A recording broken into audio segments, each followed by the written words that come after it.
Hello there, YouTube. Devin here again, just realizing that I am actually wearing a very appropriate shirt for today's video. Because if you couldn't tell from the title, we're going to be reviewing a rifle I just picked up today. Took its sweet time getting here from California, but still super glad to have it. And this one actually has a very interesting piece of history that you're going to probably learn about me today. That if you haven't seen any of the live streams I do with Mike B, you're going to find out today, and I'm going to nerd out here just so you're aware. But this is going to be on probably my favorite German military rifle ever fielded by them. Used for quite a long time actually, and basically their history for Germany comes to a close at the end of World War I. But that rifle is the Gewehr 1888, and this happens to be a Gewehr 1888-05, and you might notice for some of you guys that have this rifle, a few things are a bit off with it, and we'll get into the exact history of this rifle in the meantime. Now, in due time, sorry, not the meantime. This rifle is my favorite rifle ever fielded by Germany, because it takes modern Spitzer ammo. It takes modern stripper clips, even though the N-block versions are very good. Now, I unfortunately do not have any 8mm Mauser ammo on me at this time, and this is a Turkish-made stripper clip, and they work in this rifle beautifully. So, just like most standard Mauser designs, when the clip is done being used, you close the bolt and it falls right out. Something neat to have. Neat feature. This is actually the only rifle I have where that is a feature that I currently own. So, but this rifle is basically Germany's response to the 1886 Lebel. This rifle came out in 1888, hence the name 1888, and it's called the commission rifle. A lot of times, though, it is referred to as a Mauser, when it is indeed not a Mauser. And the reason I like it is because of the designer of this action. The designer of this action, now a lot of times this action is regarded as not being as strong as the Mauser action, or not being as nice as the Mauser action. Well, I argue it depends on what your definition of nice is, because this rifle, this type of action was designed by a man named Louis, I don't know which way he pronounced it, because it could be either or depending on where he was from in Germany. But we're just going to go with Louis Schlegelmilch. Now, Schlegelmilch was a guy who developed my favorite turn-bolt action other than the Krag Jorgensen. And I like this action for the same reason I like the Krag Jorgensen. It is incredibly smooth. So with just my pinky finger, so outstretched even, so you can see there's no force being applied to my pinky finger at all. Like, we could probably just even do this. Oh, I got an air mattress over there. That kind of bumped it. But like, you could see where this is incredibly smooth. If an action this old can just slide like that, and that's pretty hard to beat. The only other rifle I know of that really does that is the Krag Jorgensen, and they are fantastic rifles. This one, it's called the commission rifle, and it caused a lot of flack because even though the two rifles that Germany issued before this were Mausers, that would be the 71 and the 7184, Mauser was not included in this commission at all, despite designing the previous two rifles. And this is basically the only German rifle used since the Dreise Needle rifle as a standard issue rifle that wasn't involving Mauser to some degree, up until, you know, obviously modern repeating firearms and stuff like that. So, or at least the Mauser company. So, but this is called the commission rifle because it was designed by commission. It has a lot of different components that were designed by different people. The magazine here, probably it came from my favorite rifle designer, firearm designer of all time, Ferdinand Mannlicher, or Mannlicher, as a lot of the English know him as, and Americans. The magazine is directly taken from him. He was paid outright for that, but there were some hiccups as far as the contract and stuff goes. So you see, the only version of this action that is made not in Austria, basically, is this one, the original Gewehr 88. This Schlegelmilch action was basically the rights were given to via lawsuit or some other type of thing, or agreement or something. It isn't really clear, and the paperwork hasn't really survived 2 world wars. But this action would be solely produced by Steyr, except for this exact model.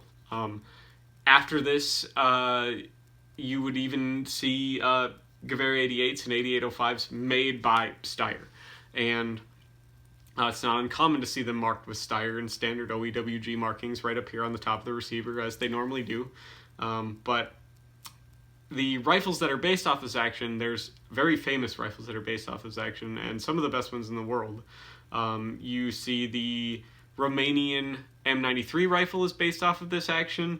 The Dutch 1895 rifle is based off of this action, which they used in both World War I and World War II. Was their standard rifle in those eras. The Romanians used the M93 in World War I and World War II. It was eventually replaced by the VZ-24, but it saw service all the way through World War II. The Greek 1903 is a derivative of this style of action, and it is used in World War I and World War II. The Portuguese, to a degree, borrowed heavily from this action for their 1904 Vigero rifle, and later the Hungarians would develop the M35, and later the Germans would turn that into the Gewehr 9840. That is this action as well, and one of the most popular medium and big game hunting rifles in the world to this day among people that are gun connoisseurs and want a very reliable, very elegant, very smooth shooting rifle is the Mannlicher Schonauer action, and the rifle of the same name, the Mannlicher Schonauer, is one of the most widely used and highly regarded big game hunting rifles in the world, and that's all derived from this action. So Louis Schlegelmilch must have got something right, is all I gotta say. But he just designed the action. So the bolt and kind of the receiver and stuff like that was designed by him. The magazine is from Ferdinand Mannlicher, and the last component that we really have is the barrel jacket. Now, this rifle basically has an entirely free-floated barrel, which means it only touches where it screws into the receiver, and very right here at the end of the muzzle. Other than that, it's entirely free-floated. It did it 100 years before it was cool. And it made a very exceptionally accurate rifle because it overcame a lot of problems that a lot of rifles had at the time with rapid fire. This being a repeating rifle, they would get hot.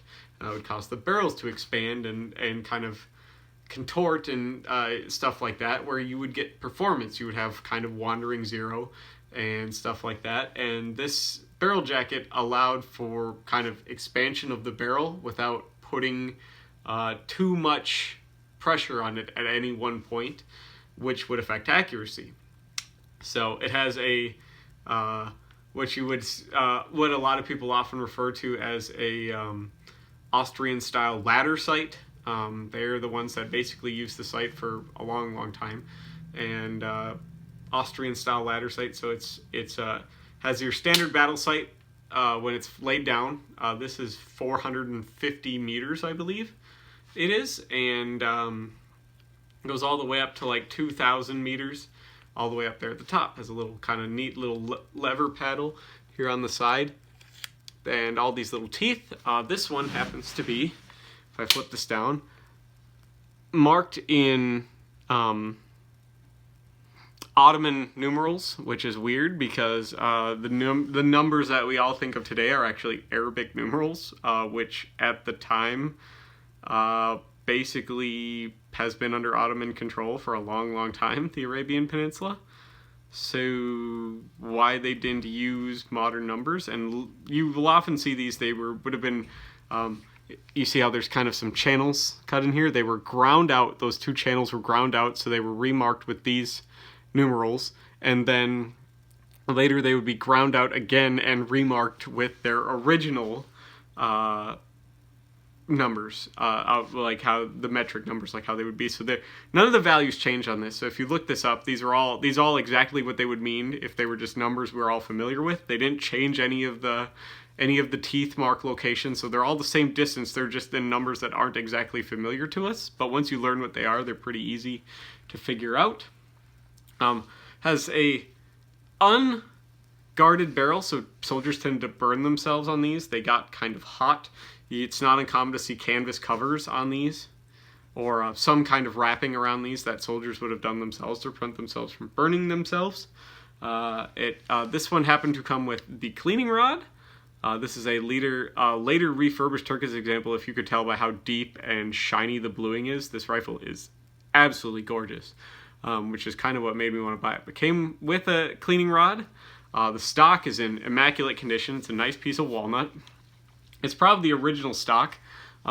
There is kind of a toe here. The back part of the stock here was replaced at some point, but it was done very well, probably when this gun was re-arsenaled.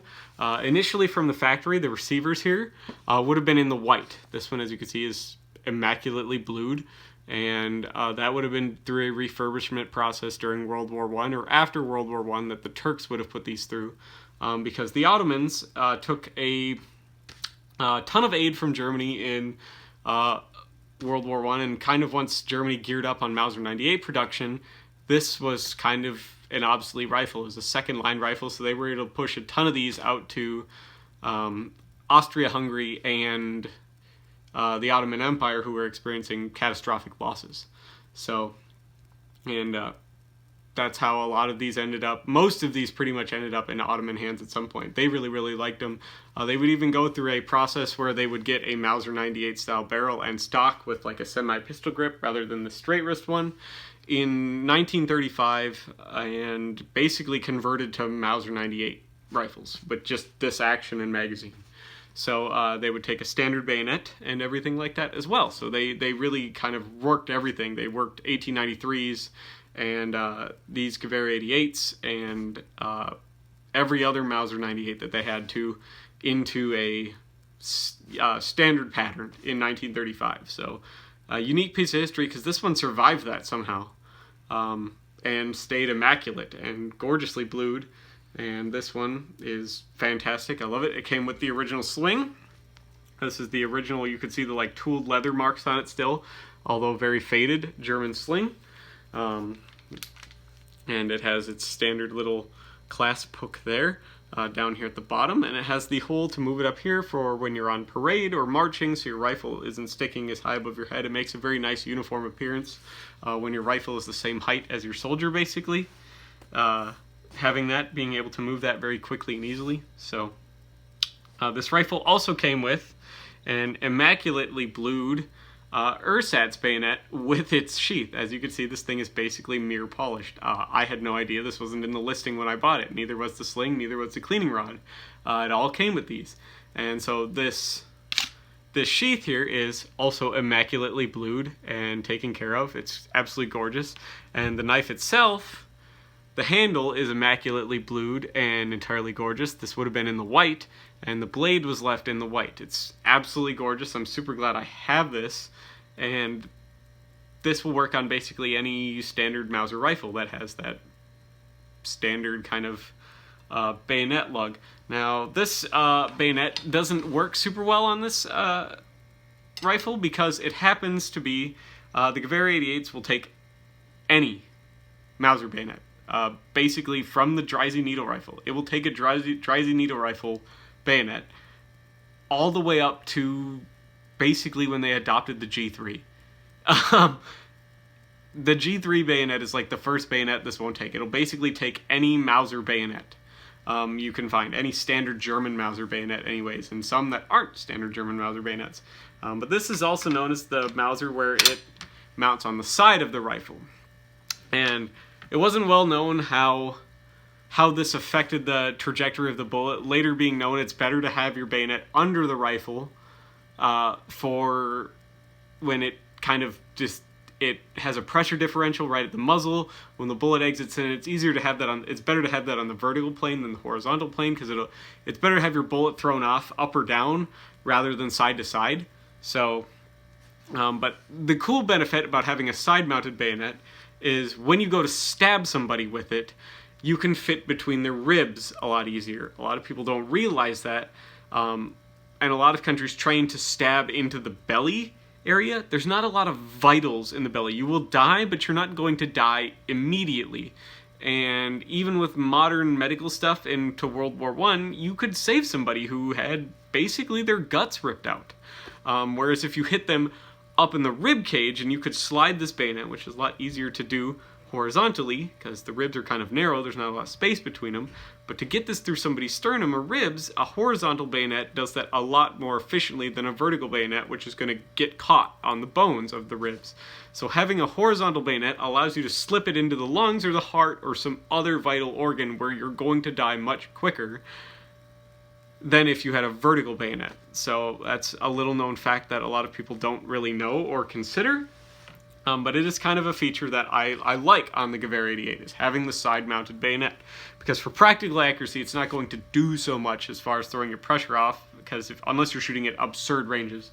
But that's kind of what these rifles were designed to do, was to shoot at absurd ranges, so it was something they would eventually get away from with the Mauser 98, having the undermounted bayonet. But the side-mounted bayonet is a neat practice, so and a lot of countries did that to a degree. And it works well if you want to kill people faster with the bayonet, even with how little bayonet fights actually happen. So, but cool rifle here. I thought that you guys might want to learn some basic history about this, see how smooth these actions are. I'd very much like to know if you have one of these rifles and what you think about them compared to other types of rifles out there. I am super glad to have one of these. Been waiting for a nice one to come along for a long time. Super glad I have this one because it is in immaculate condition. And I can't wait to bring you some videos shooting it and taking it apart and disassembling the bolt and reassembling the bolt and all those other stuff to come in future videos. As is with all of the guns that you only see two of them. There's a whole row of them right there. Eventually, hopefully these will come to future videos near you, and I'm super glad to have this, and I'm hoping that you guys like this rifle too. I prefer this rifle over any Mauser 98 action out there just because I'm a little weird and peculiar when it comes to guns. I like features in guns that other people don't necessarily like because they handle well to my practices better. My bit of an orthodox practices when it comes to shooting. So thank you so much for watching. Please leave a comment if you have a Gewehr 88 or 8805 and you love it, or even one of the Turkish 8805 35s. I would very much love to hear about your experience with it in the comments if you are more than willing to do that. So thank you so much for watching, you guys, and I will hopefully see you all in the next video.